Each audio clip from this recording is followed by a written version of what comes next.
move into our panel discussion, this is at the cusp of a changing paradigm, a Chief Executive Officer perspective. Please put your hands together and welcome on stage our moderator, Dr. Bhuvan Lal. Dr. Bhuvan Lal is celebrated author, filmmaker, entrepreneur, and biographer. Are four individuals who I was just talking to, and they are the real deal. This is as big as it gets in this industry. They are the unsung heroes of the Indian content industry. And it's time our industry recognizes the people who do the hard work, who burn the midnight oil, who deal with outrageous behavior of individuals who have no power but seem to be gods for 15 seconds, and who do stuff which never gets printed in the press. They are the people who have made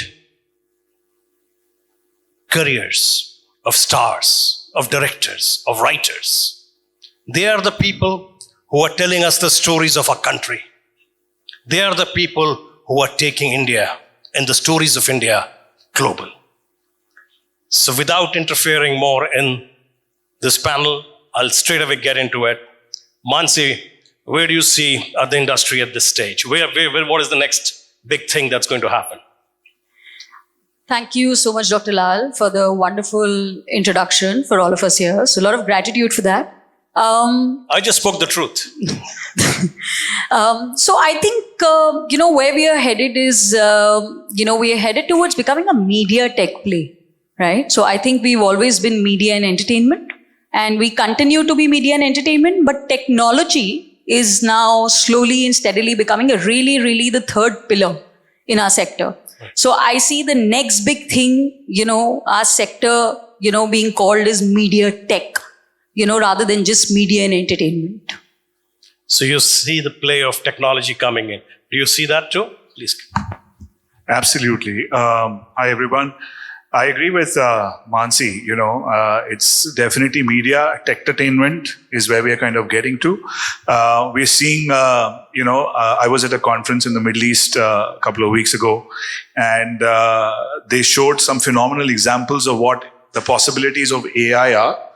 And can you share that? I'm sorry? Can you share some of those possibilities? It's across functionalities, whether it is in terms of production, whether it in terms of aiding creation of content, or even content conceptualizing and creating. I'm saying across all these verticals, there were examples of AI and the use of it and how it can make life better. But obviously, there are challenges in it as well at this stage. So I agree with her. Yes, technology is definitely here to stay and become a part of our lives. But also to add to that, if I may, I think it's a good time to tell stories. And, we are at this beautiful crux where the challenge is that audiences have become very smart. They have become extremely, savvy about what kind of content they like, what kind of content exists. They've been exposed to diverse forms of content because of OTT. And therefore, now the challenge to get them into theater is very, very hard, right? So we have to get them into the theater. And therefore, the task of content creators like us is become more difficult because we need to think of stories that are going to get them get them to the theaters, out of their comfort zone and into the theaters. And I think, which is why I say it's a good time to say stories, because we need to work hard on the stories and creation of these kind of content in that sense. And we'll add more as we go along. Yeah. Technology versus stories. Will the computers become filmmakers? Not at all. Not at all. But I think what technology has done, and if we trace back in the last 5-7 years, with the advent of the OTT platforms, with the digital revolution, I think Indian stories, it's time, probably we are at that flux where, Indian stories will now start crossing over, right? And we'll stop looking at India as one country, but, an amalgamation of cultures, 28 countries, multiple languages. And that gets demonstrated in the fact with all the content that, individually or that we have been responsible. I mean, Donkey would be a super example, right? A story originates in Punjab, goes to UK, has a global appeal, multiple projects that Vivek has been a part of, right? So So yeah, I mean, in simple words, I think tech will enable us to tell more stories, across scales and, cross the geographical barriers. But yeah, I definitely don't see computers taking over. So you see audiences growing globally. Absolutely. Absolutely. Does Rajkumar Hirani's company think the same? No, of course. Do you need more audience? Of course, yes. And technology definitely, reduces the gap between, reaching our stories to various parts of, the world here. But where AI is concerned, I think, it is going to make our filmmaking process quicker and easier. But it's not here to overcome or overtake us. Because, even if we apply things like AI applied to Excel, which is going to make our production mandates a little better, or, data analysis for that matter, for us to forecast our revenues. But largely, we have to concentrate on making these stories. Because if we go wrong there, nobody's going to come and watch our films. I think his question was more about will we have jobs after 4 years? So I think that's what we are trying to. I think we will, but there will be many things that AI will eat into. So I was at the Cannes Film Festival last year, and Microsoft had a very big presentation. They said, AI is AI, but you are creative. And AI is not creative. So hopefully we'll still be writing stories and making stories. Writing stories and making stories is just one part of the puzzle, Getting into production becomes something else. Are there enough investors in the Indian corporate world, overall in Indian financial systems, who are looking at investing in the content creation business as a business? So, Dr. Lal, firstly, thank you for the question. I think, this is really required. I think there is, our sector, of course, is one of the most impactful sectors in the world, right? Because any piece of content that we create, whether it's a movie, whether it's a series, whether it's a television show, it has and it can have impact on millions and billions of people all over the world. But as far as the investor fraternity goes, I think we still have a gap somewhere, and I'm talking globally, I'm not just talking India, right? There is a gap between the investor fraternity and the understanding of our sector in the investor fraternity, right? What is that gap? Over the years, in different conversations So we read in the press that Mr. Poonawalla has invested 1,000 crores in Karan Johar's company. Small amount, so for him. But, won't that be a kind of leading to other people looking at the industry? No, it's fantastic. Thank you for mentioning that, because that sets a great, case study and example for the corporates, for the investors globally to believe and have faith in our sector. Right? What I think over the years, like I said, in different conversations with different stakeholders, what I have, sort of garnered or observed is that, our business, right? Our business is considered as a business of hits and misses. And it's not really that, right? So I think we are beyond the hits and misses. There are multiple avenues of revenue monetization now, right? Before, which didn't exist previously. So I think there is a gap in understanding of our business in entirety from a monetization perspective. Okay. And that leads to the investor fraternity somewhere feeling, if we come on board as an investor and we invest in this, or maybe it will just be left to the audience, right? And we are not going to make money, but we make money.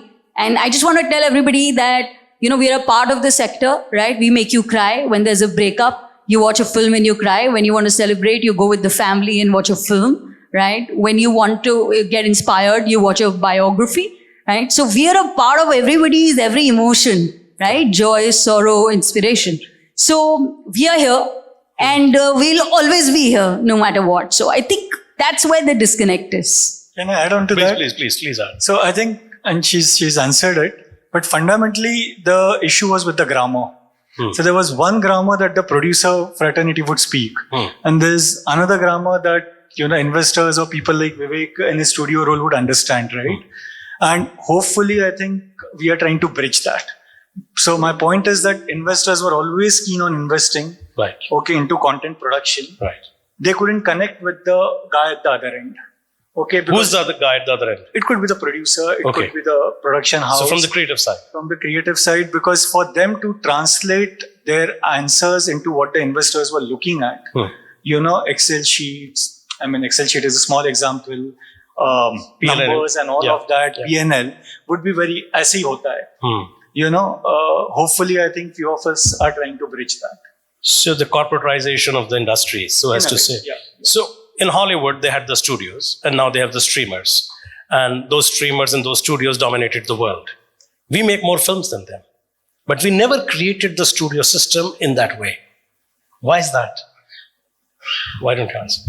No, you have enough experience. In that Right. space. So what happens, unlike Hollywood and India, in India, the creative producers are technically the quasi powerhouses in India. Unlike the West, right? The West, the studio is the be all and end all. In India, the creative person who's spearheading that thing and who has delivered film after film is the person who's basically calling the shots and is able to kind of put a setup together. The studios, unfortunately, were relegated to the job of being financiers, right? And marketing also. I'm sorry, yeah, And financiers and marketing, right? The other side of the skill set, but the creative skill set, the studios, I think, failed, in my opinion, because they were not able to build their profile as a creative powerhouse, and therefore what we saw as the discrepancy between what the West and the studios over there, the executive producers over there, have a huge amount of say and power, right? Even big directors and big actors, they work collaboratively and they listen to the studios. Right. Here, the challenge is slightly different, right? And therefore, this particular challenge, particularly where the studio has not been able to build its profile as a creative entity, that's kind of been a bit of a setback. But I think that's changing now. And you're seeing a lot of that happening where independent studios are now putting their foot forward as far as the creatives are concerned and also kind of driving that narrative in that sense. Very direct question. When Raju Hirani thinks of an idea for a film, what is the challenge that he has beyond that? Ultimately, to figure out and complete a script in time. No, supposing he has a script, does he still have a challenge to find an actor or get distribution? Frankly enough, we have never faced that challenge because as a production house, we are a self-funded unit. When we want to make a film, we go and we just sign an actor and we start it. But due this course, you do want somebody to come and partner along because the stakes are higher as you move along. Right. And you don't want to be riding on those numbers where risk is concerned. So Donkey was shot in Saudi Arabia, and the whole portion of Persia in that film is also Saudi Arabia. And I went there and I met your line producer, the lady who helped you, Camel. Yellow Camel. Prash. Yellow Camel, those guys. And they had fabulous things to say about your company and the lead actor and the whole experience. How does an Indian film unit impact the economy of a foreign location? See, firstly, we're going and showcasing their locations to the world. There are many places in Saudi Arabia that people have yet not seen, especially the landscape that we, showcased in Donkey. Secondly, there's a lot of manpower and resource exchange that happens in the two countries. Where Saudi Arabia was concerned, they were looking at us largely as to come and train their people. That's why we landed up spending more time than we actually shot there. Okay. They gave us one particular lead craftsman from every domain of our, production facilities. And we would take some time out to, actually literally school them into how things could be. Did you charge a fees? No, we were we were depending on the rebates that they were offering. So Okay. Mansi, what is the project that really excites you now? I think a project, so we are also talking about the future generations now, right? So of course there's millennial and there's generations before that, but we are also talking about Gen Z, We are also talking about Gen Alpha, right? We are also talking about the changing consumer content preferences. We are talking about bite-sized content on one side.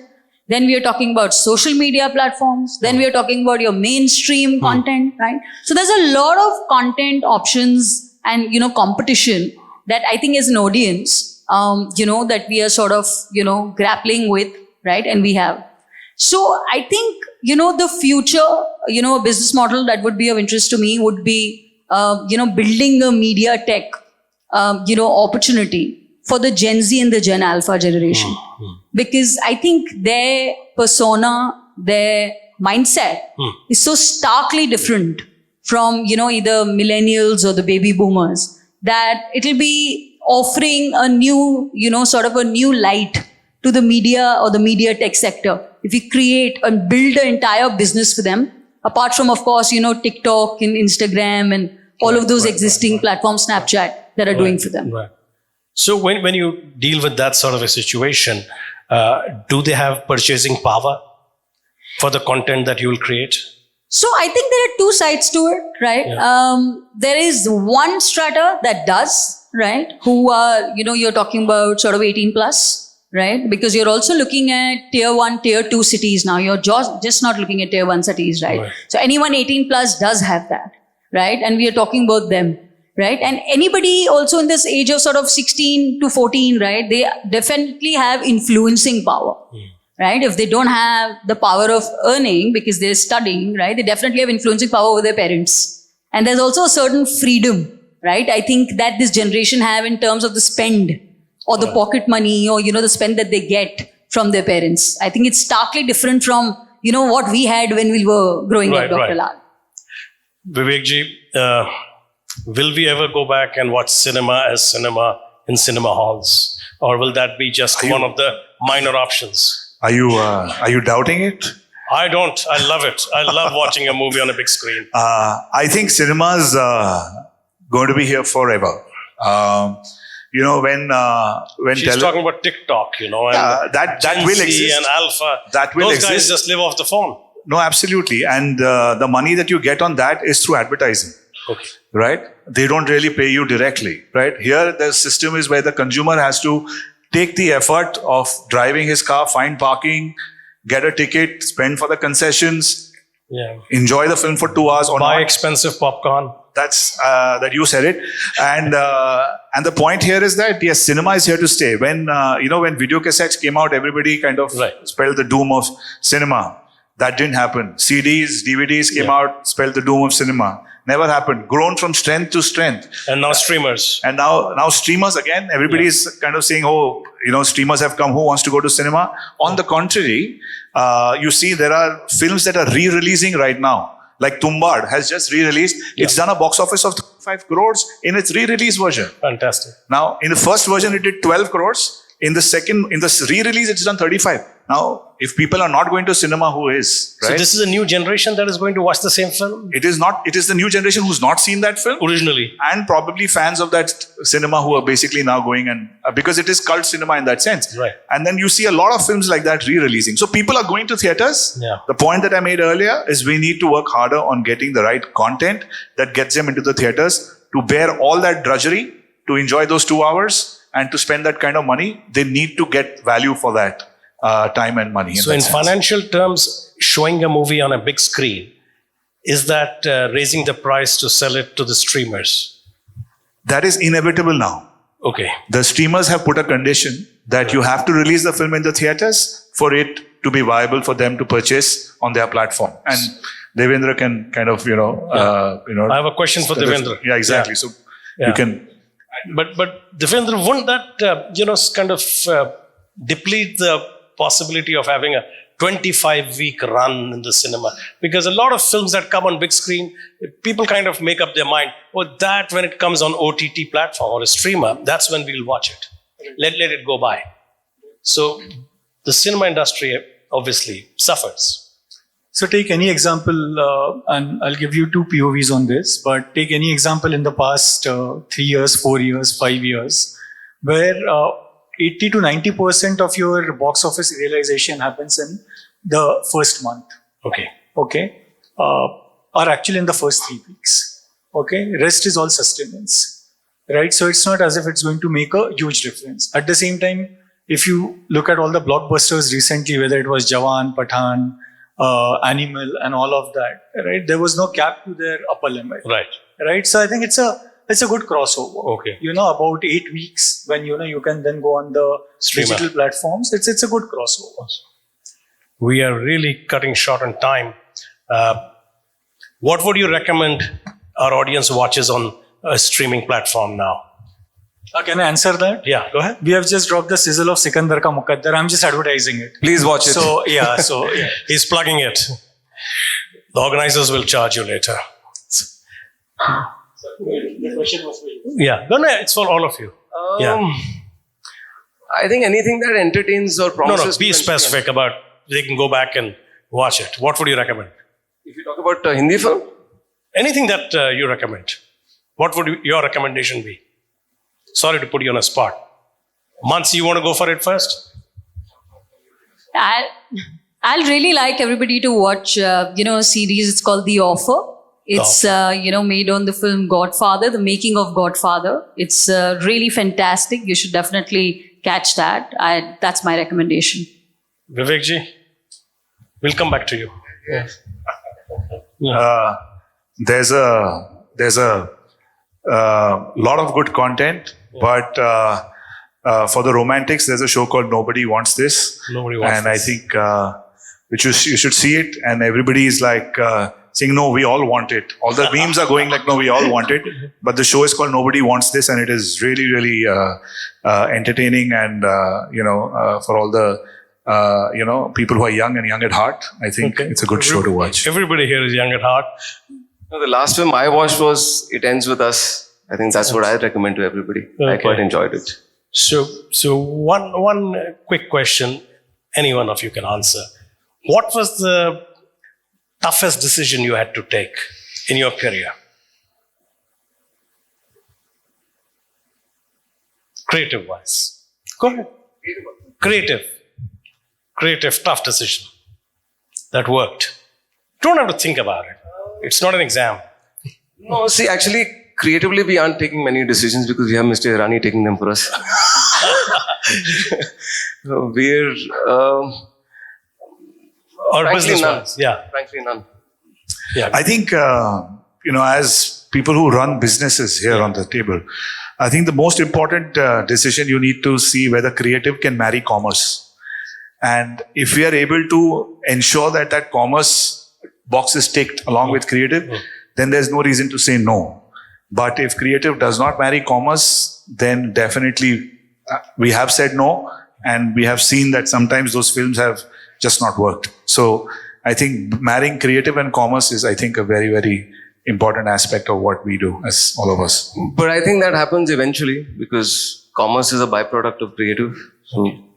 So the organizers are telling me to wind up. I can go on for another couple of hours. Audience is enjoying you guys.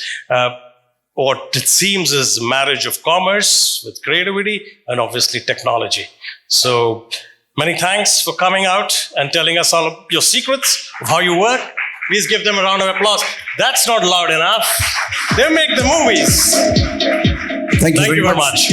Thank you very much to our wonderful panel.